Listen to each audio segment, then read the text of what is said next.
First of all, I'm not, and this is probably why Alex decided to ask me, I'm not really knowledgeable what I'm going to say, which might help unexperienced people not to feel afraid. Git. So many of you already know Git. I've seen it because I've witnessed that you knew what to do, pooling, repository, and so on.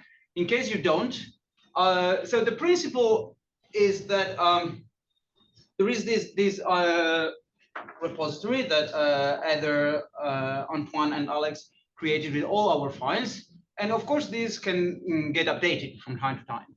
Okay, so they can decide to add new files or change something, and you want to be on sync with what they do. So there are two, I would say, cases. The first one is that if you're working from the code space, as I showed you this morning, let's see how it works. Let's set up my code space. Okay. So now that's going to take 10 minutes. No, not 10 minutes. Code the first time you open it? 10 minutes? Maybe you can try the other way first. Yeah, okay. Then I'll pass another thing. We'll go back and say, okay. Another thing, Zulip. Completely different thing. So you might have heard us speaking about this Zulip thing. So this is an app that we normally use to exchange information, to ask questions, especially to ask questions, sometimes to give answers, but most often to find more knowledgeable people providing answers. And there is one, and it works by streams, so like channels. And we have created, Either has created this morning, a dedicated channel for this event. And it is a private one. So it means that you're all very welcome. And of course, this is the place where your general questions might be asked and answered. The problem is that you need to be part of this. So the first point is get an account, because as all kind of applications like this, you need an account. And secondly, you might or might not decide to download the app. But first of all, how do you get an account? Well, a good way of doing it is typing clean Mathlib, for instance, in Google. Here, and then the very first thing is Zulip chat. And then, okay, in my case, since I'm already a user, it opens this nice window. But the key point is that on top of it, you have a URL.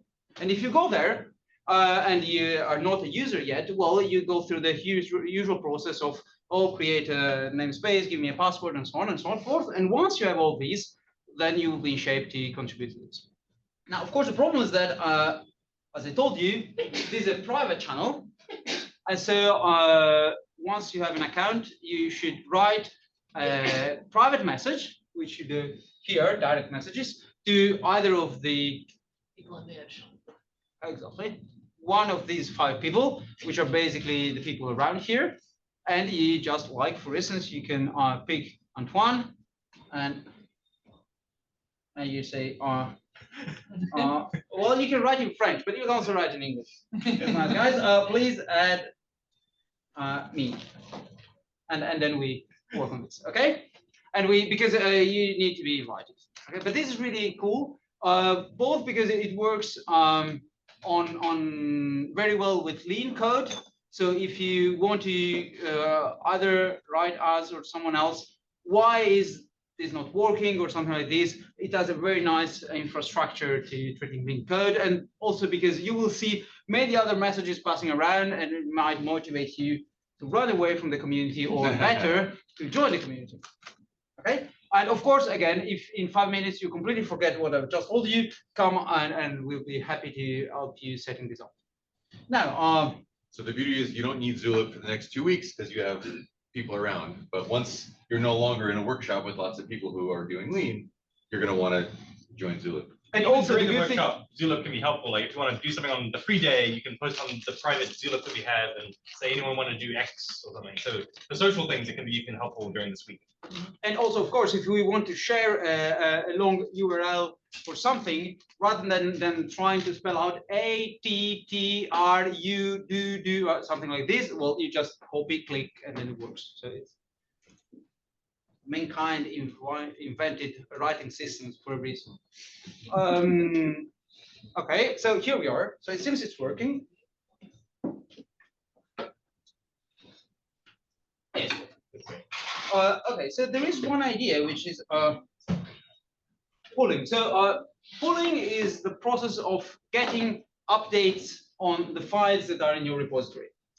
And there's a very easy way of getting news, well, to getting your repository in sync, which is typing git pull. Do you want to not do it through the terminal, but through the Well, like- built-in? I will show several ways of doing Oh, it. okay. For the people who have code spaces. So if you're on a code space like this,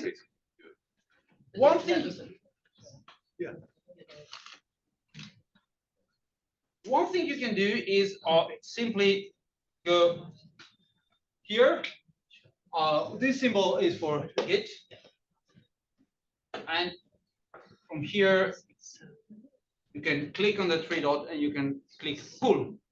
This is the first thing you can do.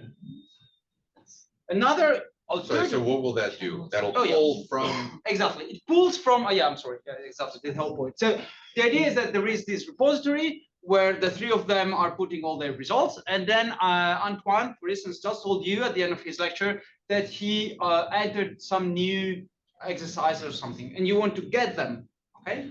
So if you pull, what happens is that you obtain the new files and that your repository gets updated to the latest version. Okay, and this is something that you often need to do, especially if you are collaborating with other people. But even in this case where you have teachers who are updating the exercise. So the pull thing is something that most probably these three people will ask you to do, perhaps once a day or several times a day. yeah, after every lecture. Every lecture. So one way, open. So recognize this git icon, click on it, the three dots, pull. This one way. If you are more on the hacky side, you might want to use a terminal. And in terminal, I know. The three on the top left. Sorry. On the top left. On the top left, The three lines. the three lines. Terminal. New terminal. New terminal opens the terminal here, and then what you type git pull. And then it says, well, already up to date. Well, already up to date means, okay, what I already had is the latest possible version of this repository. So it causes no problem. So if you're in doubt, you can always do a git pull. You can do it again.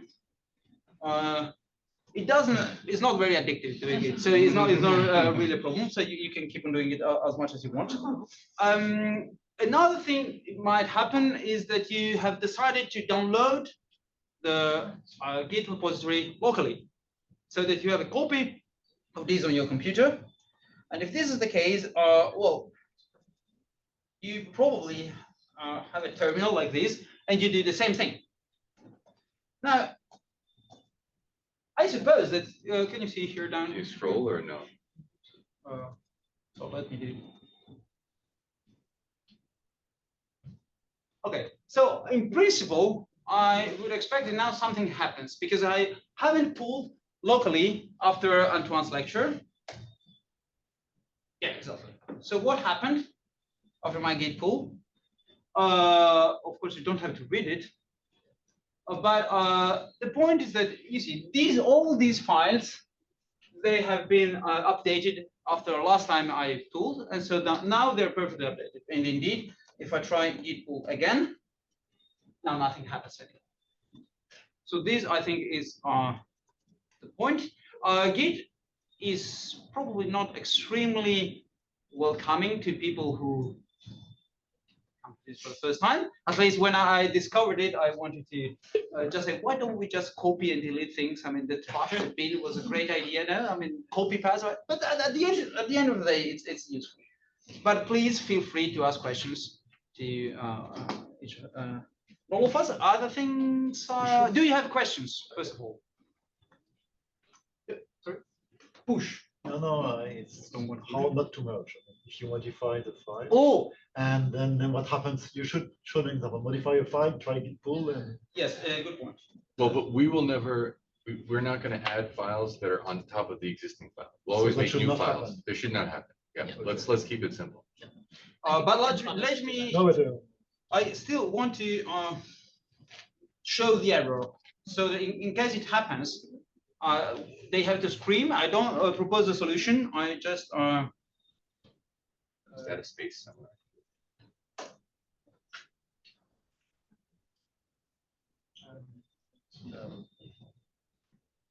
you do a commit.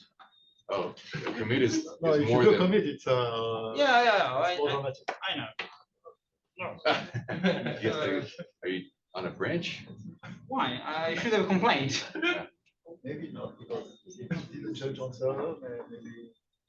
Maybe That's strange. keep Okay, the you see, I don't know. I told you at the very beginning.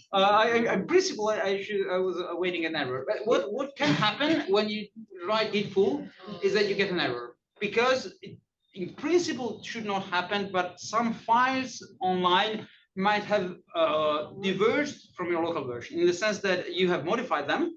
They've also been modified online, and now you're trying to recover the new version. But Git is sufficiently nice to you to instead overwriting completely your changes to warn you and say, oh, here's something strange is going on because you changed it here and it will also be modified there. And so it warns you. Call us in that case. Either you know how to do, or you call us and then we'll try to sort it out. Great. Thank you, Filippo. You're very welcome. So I just bring my. Yeah, computer please. up? And who's on deck? JJ's on deck. We definitely don't want to be late to wine and cheese. So 1, 2, 3, 4, 5, 40 minutes, 5 people, 8 minutes. You know where to plug in? I do not. Sorry, I just unplugged and here it is. So this is Do you have a USB-C or do you have a HDMI? I do have an HDMI port. Okay. Let's see if that works. Let's see if that works. Doesn't look like it's going to. Oh, sorry, that's fine. If you just unplug this, this is HDMI. Oh, that'll definitely work. so maybe it's not so good.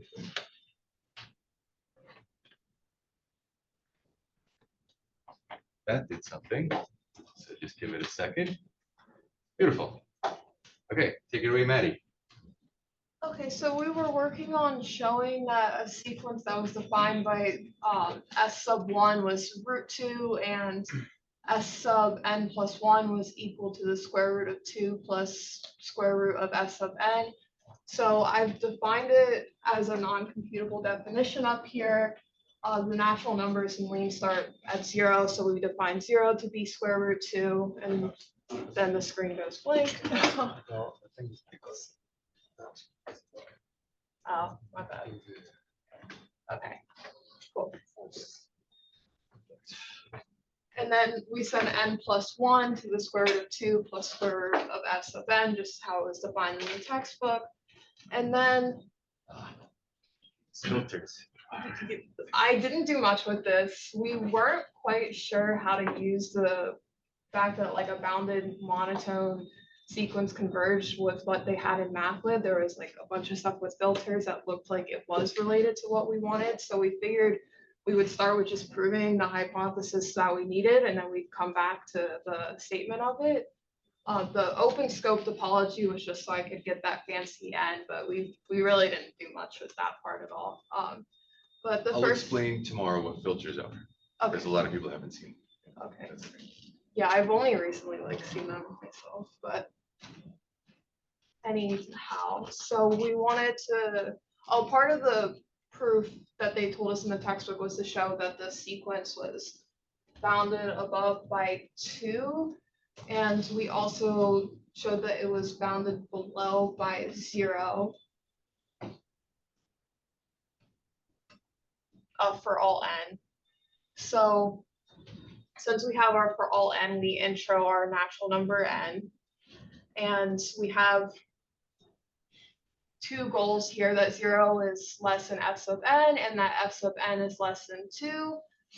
And I want to prove this using induction. So this induction n width is what's going to break this up into an induction argument. So the 0 case, I still have my two goals. Now n has just been replaced with 0 in the previous line. And then we unfold f. And we defined f sub 0 above to be root 2. And then constructor is going to break up our two goals here. You don't want to just try simp at that point? What, simp f or? Just simp. After line 48. I think simp should knock out both goals. Only one. Only one, Only one. interesting. How about norm num? Non-num for the first one. What about 2 lines of simps? Like instead of simp, do norm num? We can For example. create it because the constructor. Same thing. Okay. So it can clear the first goal, but it doesn't know that root 2 is less than 2. Very deep theorem. Yeah, well, it needs that 2 is bigger than 1. Otherwise, square root doesn't make things smaller. That is how we solved the What first goal, norm though, num was does- norm what num. norm num does? Norm num tries to solve problems when it's just about numbers, but it doesn't always succeed. So for example, it does know if you go to the beginning of line 50, before the n of norm num, the goal is 0 is strictly less than square root of 2. That it can solve, but it doesn't seem to be able to solve that root 2 is strictly less than 2. Okay. There are more ideas that have to go into that group than this group. Is there an easy way to see what norm num conjured there? Set option trace dot norm num dot. So there is a way, but not necessarily an easy way. Would show term give it to you? Show term. Show term only shows the part that succeeded, not the part that fails. Okay, go on. So then for our next goal, the root 2 is less than 2.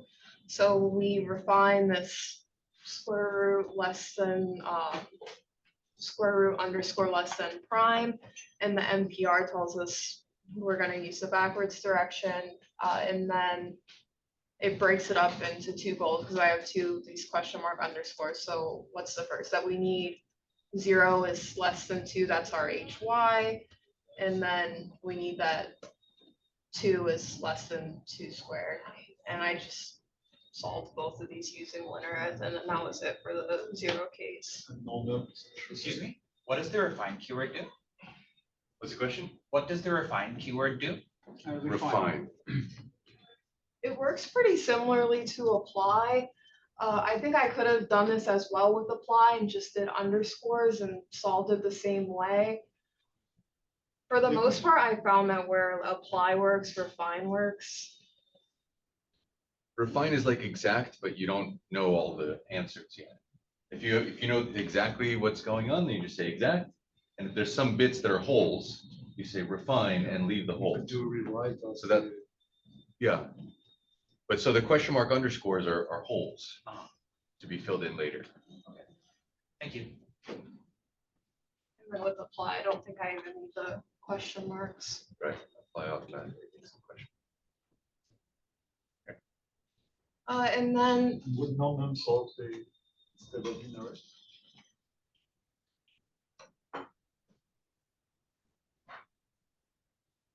First one, yeah. And the second one. Certainly false.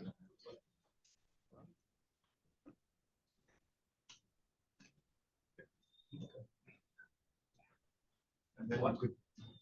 Why is one better than the other? Like, So linearists will try to find when you want to prove that something is positive.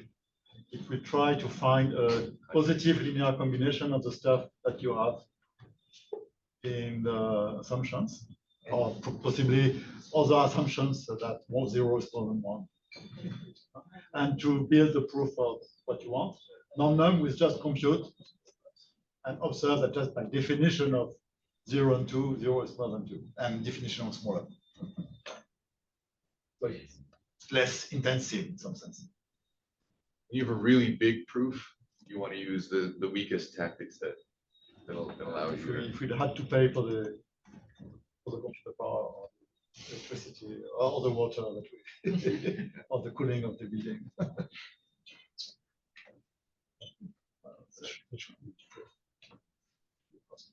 Yeah. Maybe one more minute, Maddie, if you want to Oh, sure. just tell us. Tell us the hard part. Yeah. So for the general k+1 case, so the successor of k with hypothesis h, which says that 0 is less than s of k and s of k is less than 2. And then I started this off the same way, unfolded h, broke it up into 2 goals, did norm num to just get rid of the square root for the first goal. And then this was using the transitive property of the less than sign. And what was the first part I needed? I wanted 0 less than square root of s of k. And what did this say? Okay, so if 0 is less than x and 0 is less than square root x, and I had that 0 is less than s of k by h dot left. So my h has like this and in there. If I do h dot left, it gives me the left part of the hypothesis. And then for the other one, it just let me do by norm num. So I do wonder if up here I could have just replaced my underscores with by norm num and saved a couple lines. And then let's see, for the other goal, I want to show the square root of 2 plus square root s of k is less than 2. So I did this using a calc. Here, the only difference with here is just that the square root of k and the square root 2. So it was recommended to me to use the G conger, which broke it up into these 2 goals here. And then 0 is less than or equal to s of k. Well, I have 0 is less than s of k by h dot left, and this less than equal of less than just makes it from the less than to the less than equal. And then what was the goal here? Oh, the s of k is less than 2, which is exactly the right part of the hypothesis. Great. And there's not too much different stuff going on here. We just are back to the square root 2 less than 2. So same sort of idea as above, although I did prove it slightly differently, but. So I think this exercise, can you scroll down? So you prove that it's bounded by 2, and then you're going to prove the monotonicity. And then here's the really cool part. If you put the cursor at like beginning of 74, because at some point, we've proved that we have a sequence. The sequence is bounded by 2. We've proved that the sequence is monotone increasing. So now we actually need the real numbers, the construction of the real numbers, because it's not true in the rational numbers that if you're increasing and bounded, then there is a limit. So we actually have to use the true fact about the real numbers that they're complete. That there's a limit, and that's going to come up in this proof. So anyway, okay, can we thank Maddie?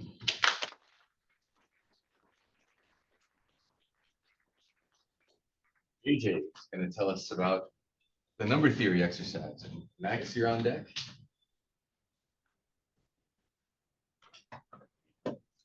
Just Yeah, you plug that into the HDMI.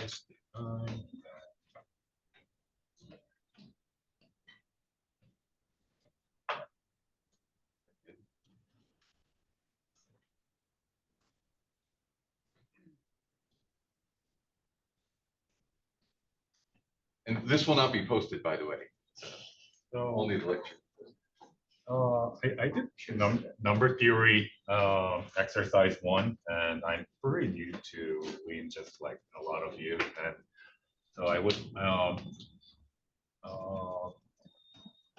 from this point I didn't know what to do, so I just tried unfolding Q and R using the definition of both here, and then I ended up getting this equation, and then I would basically blanking out. I didn't know what to do, and Heather came to me and gave me some things I could try. And these are the three steps that I learned. So first, you can type exact question mark, and which basically looks for something exactly same in the library. And RW question mark is going to check whether you can rewrite the given expression into something to match something in the library. And apply question mark is going to look for some theorem whose conclusion matches with your goal. So it may or may not leave some extra conditions to be filled in later. So what I did at this point is I just typed, how should I demonstrate this? You do minus to comment that out. Oh, okay. Without deleting it. That's and I did exact question mark. Then, as you can see, you get something that is suggested by Lean. So you can simply click on this, and that will replace the question mark with something that is already existing in the library to solve the goal. And then the second part, we still have to show a few more goals. So first we have question maybe for the experts. Like, what is the difference between the dash version and the not dash version of this Mathlib add mod? The prime, the fact that it's diff prime, add mod prime. Yeah. Some alternate, I don't know what the original diff add mod is, but there's often lots of different ways to say it, and they're both useful. And so you just put both of them in one with a prime. Okay. But you could try to check on, or go to the library and to type this into C, not div add mod. And I think rate is not a syntax that modifies a declaration. It's not that if you have a declaration foo, then foo prime means something. It's just that you have two things that you would like to Well, put you can foo put and yes. Yeah. Yeah. Okay. The tick is the prime is a character. The prime is a character. is a character. Yeah, exactly. Modifiers. Oh, so if you type enter, okay. Yeah, so there's one and then there's the other one. there's What is the this difference? one. So It's You can ordering type- really, or- yeah, Type the prime just on the search. Don't need to go to. The prime. Perhaps you need to open with in It's the just new the window. border. Perhaps you want to open in the new tab so we can have Okay. both and compare. Sure.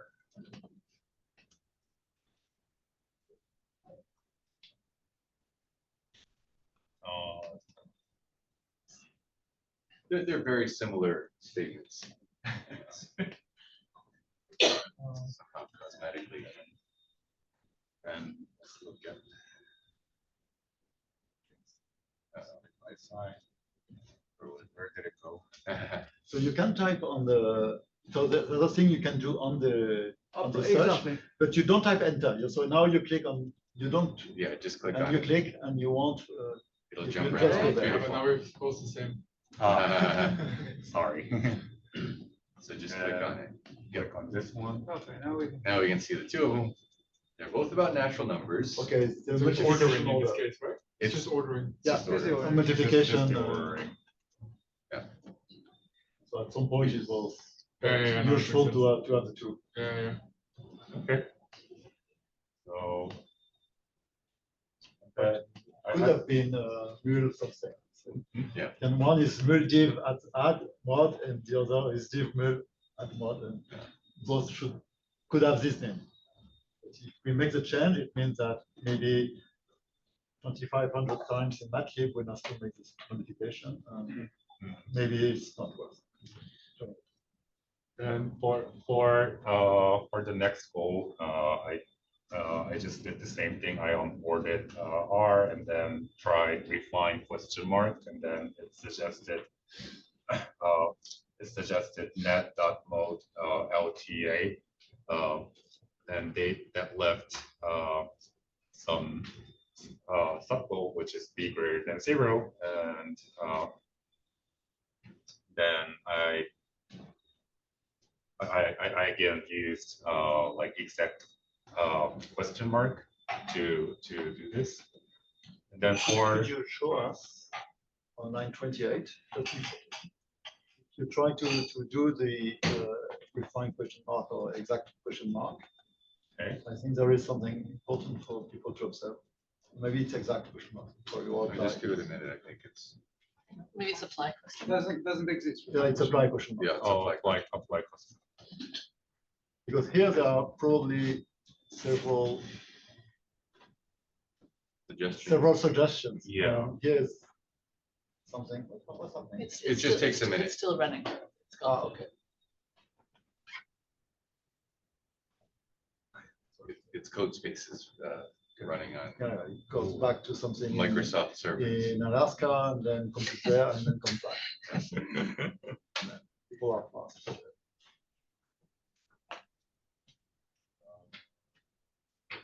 Forever. It does take a minute sometimes. Usually the first time is this one. Yeah. But the point you wanted to make is that you'll see a You'll whole see bunch of, several stuff, and sometimes the first one is not the correct one. And, Yeah. One needs to be slightly clever. So, Yeah. And I want to, and the first one, if I remember correctly, is not the correct one. Yes. there we go. Yeah, you the see- first one's, So first reason the Mathlib finds to so for a number to be smaller than the quotient is that a is smaller than b. So if you divide a by b, and then you will have a remainder probably smaller. But this is not something that we can expect to hold in our context. Yeah. So we shouldn't click there. But the second one, it says that okay, if you use that, the goal that will remain is proving that b is strictly positive, and this is we not know zero. it is true because b is not zero. Yeah. So we pay attention and click on the second one, and then Yeah. the proof goes as you did. Yeah, that's Okay. That's what exactly I did. And then later on, I had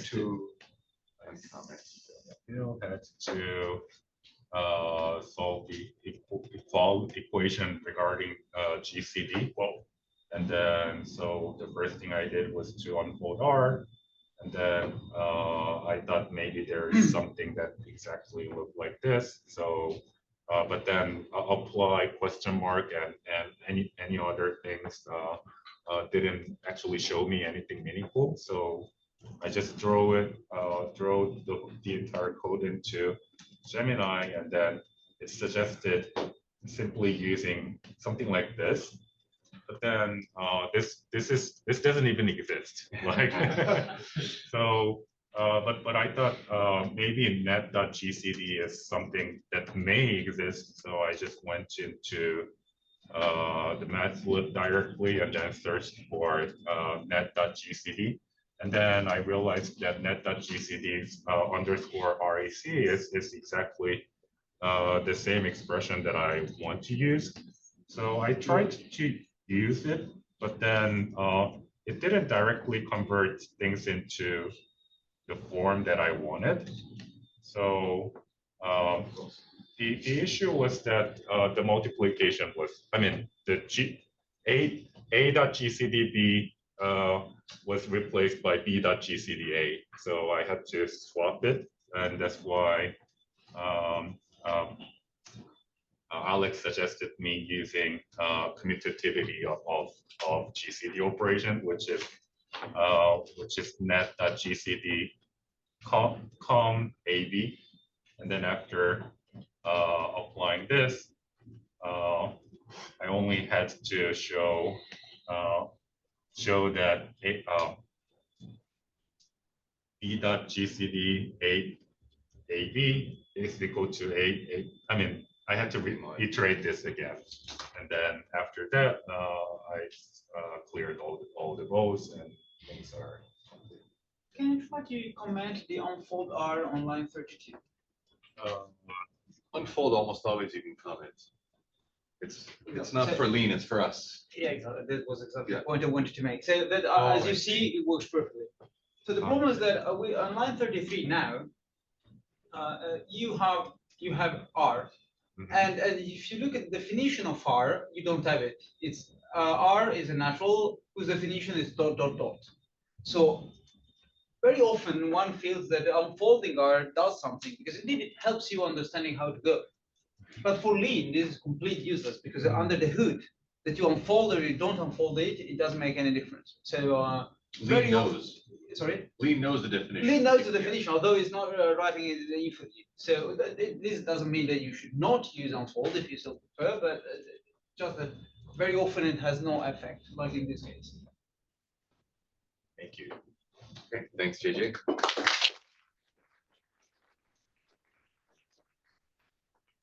Going to tell us about the squeeze theorem. We're still doing okay. John, you're on deck for some of two sequences. I have a question. Please. So does that mean that even if it's in a different expression, if Ling knows the definition and the current expression doesn't fit the pattern of the theorem, we can still apply the theorem?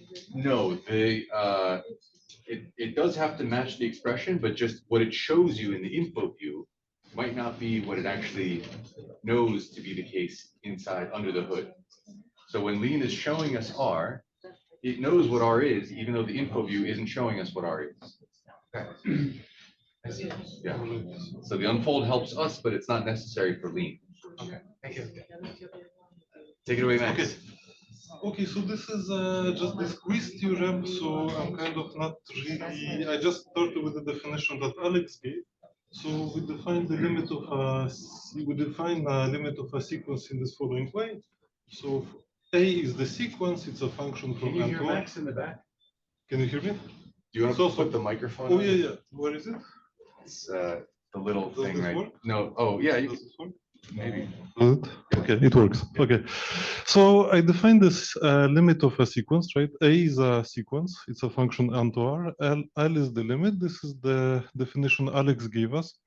So for every epsilon, there exists an n, such that for every n bigger than big N, A applied to little n minus L is less than epsilon. So writing definitions in Lean, I never have a problem with that. I have problems proving usually. So, okay, so that is the flexible part. Okay, so now I want to prove the squeeze theorem. So the squeeze theorem is here. This is the statement. So I have a L, which is basically my limit. I have three sequences, A, B, and C. And then I have an assumption that AN is always less than BN. I have a second assumption, Bn is always less than Cn. I have another assumption that the limit of C is L, and another assumption that the limit of A is L. And then the conclusion is that the limit of B is L. So the squeeze theorem. And then this is the definition here of limit of sequence. So if my definition is wrong, the theorem will be nonsense too. So that's kind of very important. But the nice thing about Lean is that once actually you have your definitions correctly, the code quality does not really matter because it will be correct. So that's kind of my coding style in Lean. I just write as much as possible until something clicks. So it's definitely much longer than necessary. So I will skip this inequality, which actually suffered quite a bit to prove. So I needed this inequality. It's a trivial inequality. I mean, if B is positive, then B is less than C. So what does it say? It says that if I have three numbers, A less than B and B less than C, then absolute value of B is less than absolute value of A plus absolute value of C. It's completely trivial. If B is positive, then B is less than C, so I'm done. If B is negative, then minus B is less than minus A, so I'm done. And then, so this kind of suggests splitting into cases. So here is some case work. So if B is positive, you see, I just wrote as many assumptions as I could manage, then hoping eventually something will compile, which eventually did. And then the only interesting case is that if you do in Lean the other case where B is not positive, it actually turns into not B positive. And you have to actually manually convert it into B actually being negative, which is a bit of a pain. I don't know how. So I found, here's what I did. I used this LE of not GT. Can you try at the beginning of line 21 to do a new line and say push neg at H? push neg. Push neg Push. tries to. Ah, okay. At H. At H. No, Push space. neg at AT, H. space H, yeah. Okay, and then Just yeah, have we it open. indent it. So okay, and then should I should Just go to the comment end of- this, right? You want me to keep it? Okay. Yeah, doesn't matter, but just go to the end of line 22 Yeah, it does it. and you'll see. Yeah, very nice. Okay. Well, no, that's your H0. Oh, that's my H0. But if you go to the end, put the cursor at the end of line 22 instead of at the beginning. Yeah, and now look at H. H has changed into the. Okay, very nice. Okay, very nice. Okay. So I actually suffered with this quite a bit. Push Yeah. neg can change not for all stuff to there exists, blah, blah, blah. Yeah. And less than it's a greater than. And not end to all or of the name. Okay, so let me get to the squeeze theorem. So this is an exercise in quantifiers, which is kind of nice because you have to absorb, push them back, and so on. So first, what I do, I introduce all the assumptions. So this is this intro A1, B1, C1, D1. They come here. All the assumptions are here. Then we need to actually unpack what is the meaning of that the sequence has a limit. So this is what it does. Then I have here an epsilon, so I can introduce my epsilon. But the epsilon comes also with the assumption is positive, so I can introduce the assumption. And then what I do, I actually want to apply these assumptions, but with epsilon over 2. And here there's a nice thing that actually 4O in lean is a function. And then epsilon positive is the second argument of the function, which is like a certificate that epsilon is positive. So this is what happens here. I introduce a next assumption. I apply my 4O to epsilon over 2 and a proof that epsilon over 2 is still positive. So this is what happens. And then this is what we get. So basically this is just derived by specializing this one. Same thing happens here. Okay, so now we have both. Then I actually, okay, so now my goal is to show that there exists an n such that this holds, right? So I know that, okay, I'm going to actually get rid of this exists. So I'm going to call it n1. So for O n1, it becomes here. Then I'll get rid of the second exists for O bigger than n2, just for definiteness. Now we're going to specialize this exists to the maximum of n1 and 2. So this is what we use. This becomes the maximum of n1 and 2.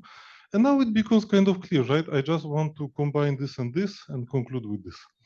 So this is just a bit of a pain. Here you see I'm just kind of specializing that I'm just proving that I can specialize this at maximum of n1 and 2. So this is what this have h2 does, which is a little bit long. And this is symmetrically what h3 does. So now we have all these assumptions. Okay. So we have all these assumptions, and then this is the goal, right? So I have all these assumptions. This is the goal. I just now write down as many assumptions as I can until something clicks. And then, so here, what is the goal? You see, at the end, I end up with something kind of trivial. I end up with AT is less than this. This is less. Anyway, it ends up being quite, sorry, this is the wrong guy. Okay, it ends up here. You see BT less than this, less than this less than epsilon. I just need to prove this. This is going to be easy. So this is it for this quiz theorem. Probably you can do it in 3 lines if you actually use the full power of Mathlib, my guess. But 1 line if you use the full power. Okay. but a lot of this can be also. Yeah. But it's fine Yeah. to just prove it the way you proved it. Why not? All right. Thank you.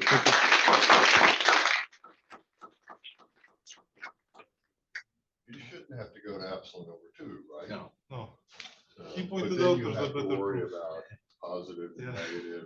Yeah.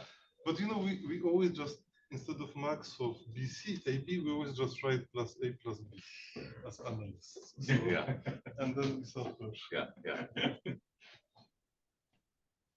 Your mistake was epsilon over 2 instead of epsilon over 100. Epsilon over 100 will do it. Give you a hint, Jeff? Well, let's see.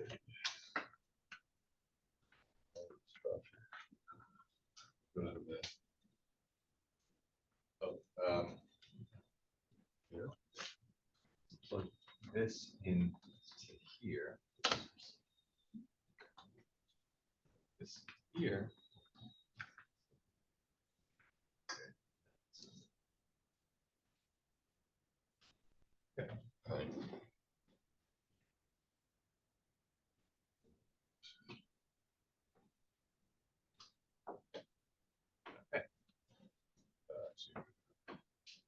waited long enough, the code spaces stopped. Hopefully it won't take long to restart. Well, I've given many lectures in my career, and probably more than there are people in this room. I've never been more unprepared. All right, so I took on the sum, make it a little bigger, make it bigger. Put your microphone. Yeah, so I can get rid of this too. Yeah. Do you need me to use the microphone? Can you hear me in the back? Yeah. So, Either you put them on the, okay. There's a lapel one. you can use that one.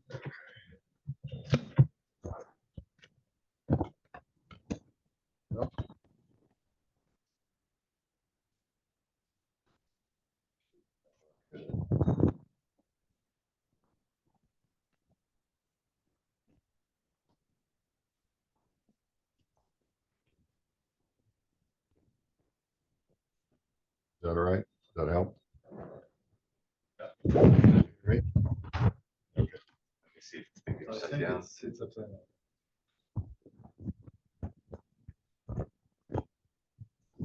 How's that? I don't know. How's that? Okay.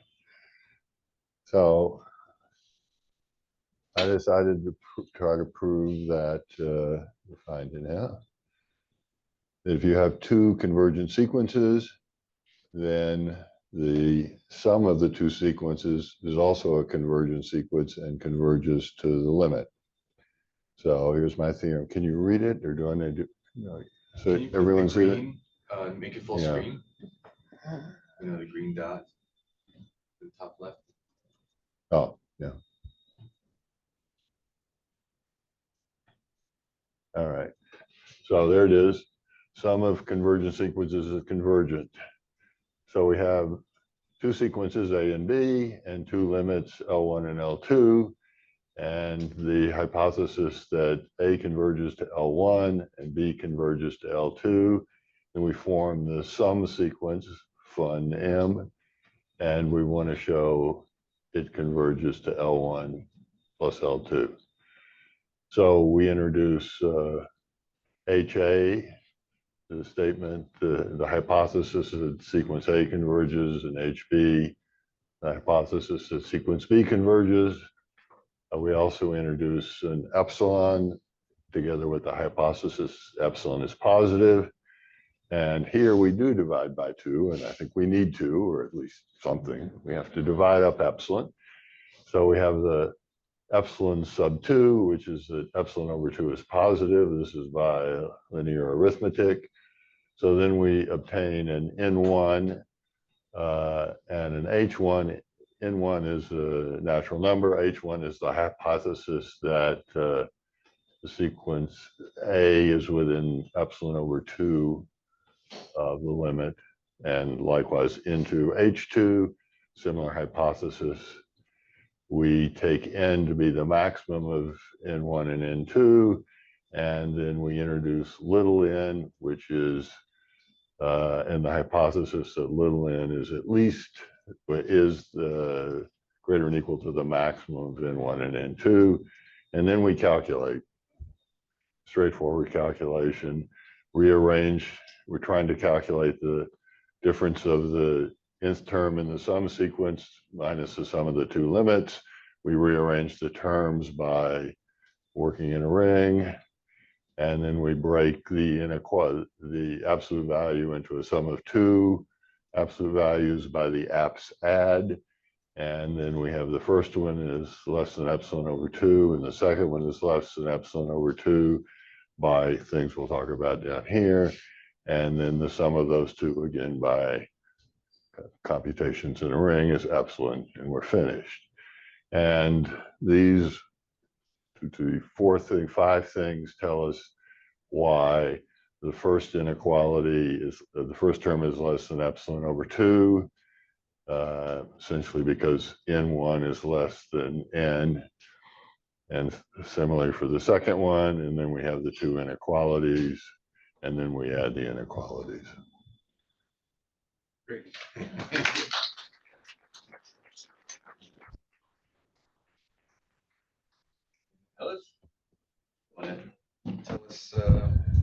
inverse to the problem.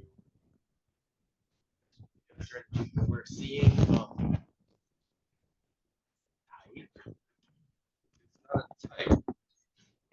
The way it was written, it looked like it. I think there was a statement called Yeah. epsilon underscore 2. which Oh, was that was just the the main name. statement. that That was was the the main hypothesis. Right?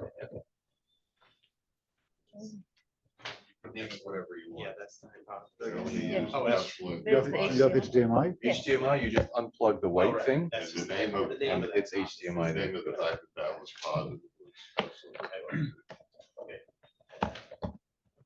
You want a microphone? No, No. can you hear me? Okay, Take it away. Yeah. okay, yes. Yeah, in the first lecture, Alex showed us if we know that S is convergent sequence, absolute value is also convergent. And we just prove that the converse is false. I mean, we just say, okay, what about the converse? To prove that the converse is false, we just have, okay, there's a sequence. We know absolute value of it is convergent, but not the sequence itself. And there is a obvious candidate, right? Just -1 to n sequence. This is oscillating, so there is no limit for this. And yes, as a proof, we want to use this sequence S. And yeah, what I need to show, there is S, and I already use S. So at the end, we should show the absolute value is convergent, but not the itself. So since we have AND statement, I opened as constructor, so I need to prove two separate things. First, I need to prove that absolute value is convergent, and then in the second dot, I need to prove S cannot be convergent itself. So we already discussed these unfolds are unnecessary, but let's open the definitions, and yes, and there is obvious limit for the absolute value of oscillating series, which is which is 1. So I just use 1. So our aim is to prove that actually the absolute value of -1 to n sequence is just constant 1 sequence, right? So we just need to prove that constant 1 sequence has the limit 1. So yeah, these are just basic theory. I take the epsilon greater than 0, and yes, as a capital N, I can also take 1. You can take 5, 6, whatever you know, because this is true for all n. So that's why I just pick my capital N as 1 and take the necessary n greater than equal to 1. And at the end, we need to prove that, okay, our absolute value of Sn -1 should be less than epsilon.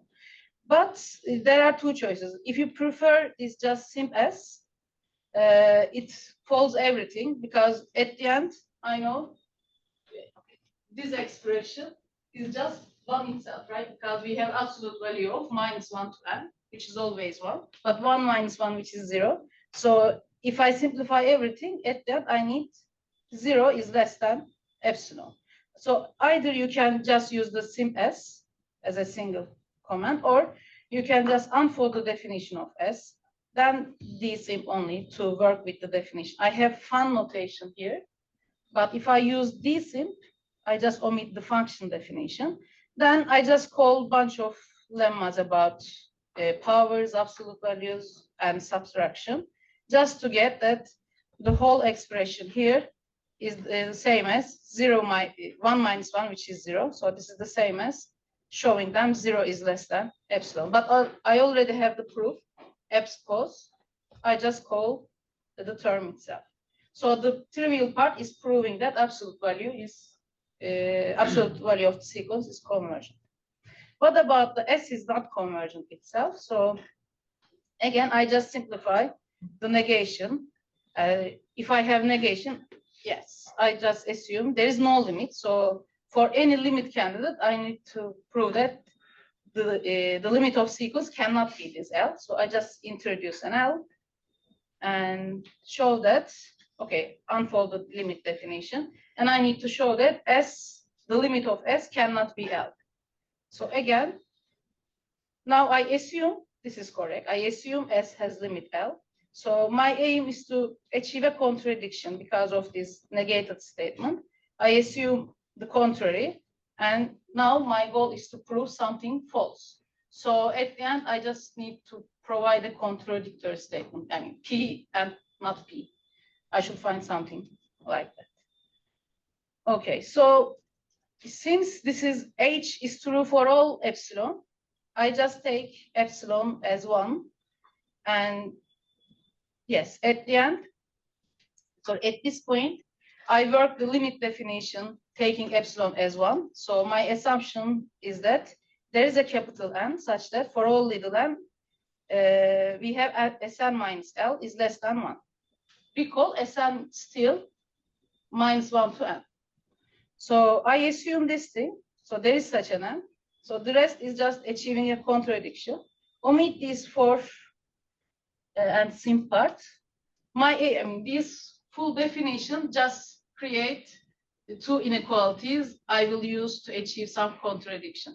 Because since thanks to Hn, I have for all capital and for all n greater than capital N have the result.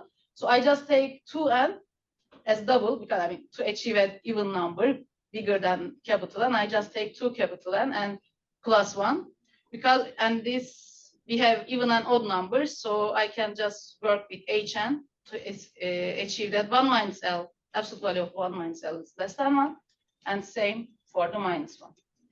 And the idea, yeah, the rest is just proving that, I mean, we know L is arbitrary number, and we want to show that both cannot be true at the same time. So I just need to create, Even though one can certainly be true, you know. yeah, Yeah. yeah. And we divided into 2 cases thanks to these by cases. At the beginning, I used something else, but thanks to header, we simplified it to a basic case. I just need to create the contradiction under 2 separate cases. What happens if L is greater than 0 or less than greater than 0? Thanks to these by cases, again, I have 2 possibilities. Yes, in the case post, look at the right, it says under the first node, I have positive case. So under this part, I am assuming L is greater than 0. But then I can just use second inequality to expand something like that. Here is the new expansion.